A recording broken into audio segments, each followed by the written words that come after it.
Hey, this is going to be a sort of a grimy, grungy little video that I'm doing. I'm just doing this for my shmup homie there, Mark, and for myself. It's just going to be a video that details sort of some of the things you got to remember and consider when you're playing Deathsmiles. I'm doing it for myself as well because I often come back to this game and I forget these details. So anyways, it's going to be a recorded form and hopefully this helps other people as well. So yeah, I use my iPhone camera to record this. It doesn't look very good, but it's the information that matters. So yeah, I'm just going to do a little run of the lava stage and the EX stage with suicide bullets and talk about a few things. So here we go. So as soon as you get into the volcano stage, the first thing you're going to want to do, hopefully your meter's high enough, is go right into your power up and go right to where these lava rocks come out. And the rocks or other objects in the game can't hit you when you're in power up mode. And those lava rocks in particular give you a ton of points, so that's why you go right up to them. So as you can hear there in the background, I already got a extra life. You can get 2 extra lives on this level if you didn't already.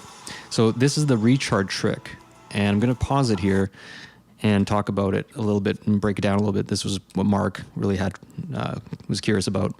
So you can pull off this recharge at any point in this game. I think the main trick is to be at a point where a lot of those orange crowns spawn, or when those orange crowns come off of killed enemies, and those really add a lot to your meter.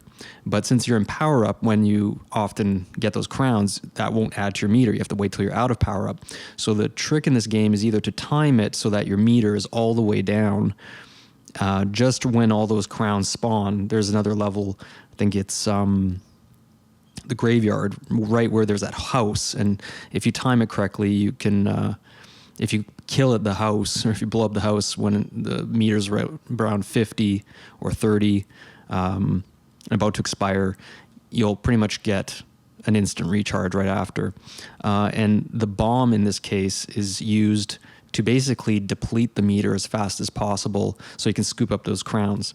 So the most fail-safe way of doing this that I found was to position yourself right after you kill that last ogre and before you have those eyeballs that are kind of coming up from that middle rock formation, is to go all the way to where that ogre was, left side of the screen, face right, and right when the eyeballs maybe are about coming into the screen from the bottom left and the other eyeballs on the right are about to exit the screen, hit bomb, move towards the middle of the screen, and very important, you have to hit lock shot. Now this timing can vary a bit.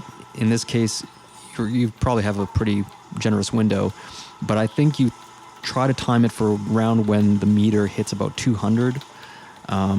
You can just keep an eye on the meter if you're not sure, but in this case it's pretty fail-safe if you just do this just like the way I'm detailing.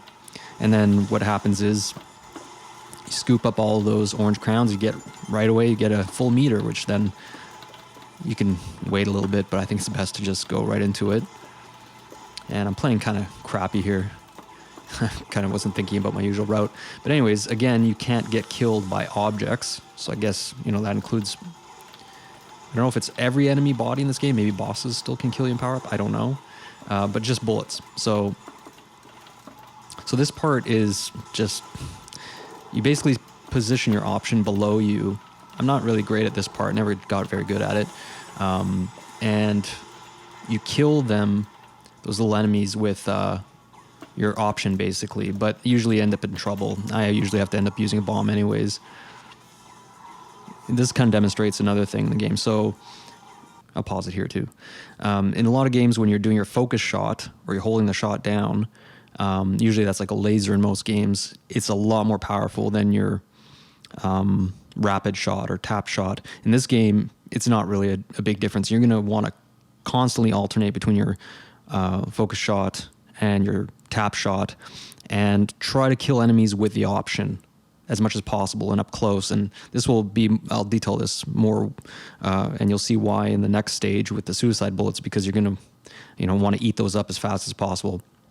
But anyways, with the boss and a lot of bosses in this game, you're going to want to, for as long as possible, use your focus shot or tap shot, but in certain circumstances, better to just use your focus shot. And the thing with Rosa is her option actually, when you do a lock shot, it locks on behind her. So if you're facing to the left, you're going to lock onto whatever enemies are to your right. So that's why you'll see me facing to the left with Rosa to kill this dragon with the lock shot, or reduce his health at least. So I usually do lock shot here for this, because you can also, that lock shot does a good job of getting rid of those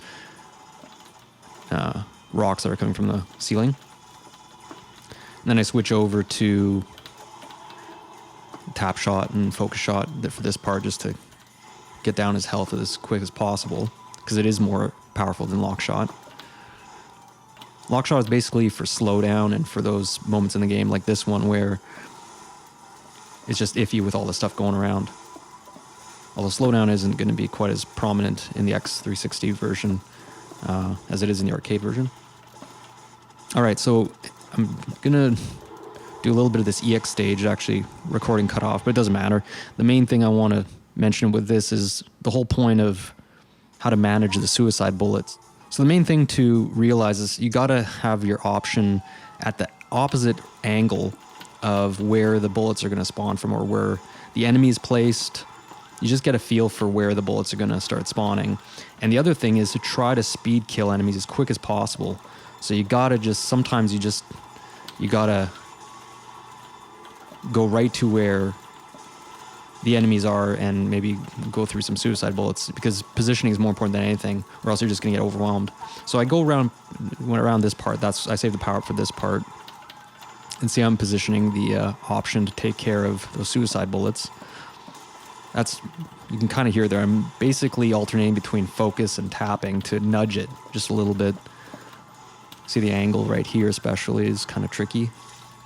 Sometimes you lose sight of it, and that really sucks. I'm kind of rusty with that because I just got back into this. Yeah, see, what I did here is I didn't prioritize moving up and speed killing those enemies, and I almost got trapped. So the video is going to end here pretty soon, but that's basically the main thing I wanted to mention, because it's easy to forget or not realize how to use the option properly to get through these suicide bullets.